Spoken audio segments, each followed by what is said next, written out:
ئەوانە لە جیهاندا سەدان کەس تووشی نەخۆشی شێرپەنجە دەبن سەدانی تریشەوەی هەمان نەخۆشیەوە گیان لە دەست دەدەن بەپێی بەترین توێژینەوە کە لە جیهاندا ئەنجام دراوە یەکەم هۆکار بۆ تووشبوون بە نەخۆشی شێرپەنجە پیسبوونی ژینگەیە وەک پارێزەرێکی ژینگە بۆ ماوەی زیاتر لە 7 ساڵە لێوچەند خەبات دەکەم و پێ دەخۆشم تەنها لە پێناو پاراستنی ژینگەدا بەڵام ئەم خەبات و پێخۆشانەی من تا ئەمڕۆ نەیتوانی وەڕێگرین کارەمەندی منداڵێک لە سوودانی دڵی دایکێ لە ڕژانی فرمێسکی چاوی باوکێ چونکە تا ئەمڕۆژ لە درێژەکان بۆ سەر ڕەگەزە ژینگەکانی ئاو هاوخان بەردەوامیان هەبوو بۆ ئەوەی منداڵێک نەبێت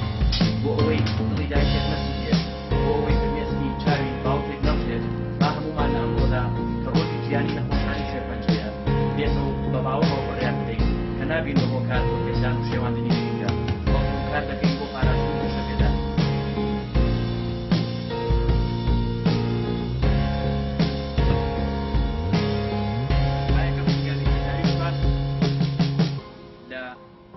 ڕواندنی نەمامێکەوە لە ئاودانی درەختێکەوە لە پاراستنی گوڵێکەوە دەستکرد تۆی ئەندامی هەسارەکەمان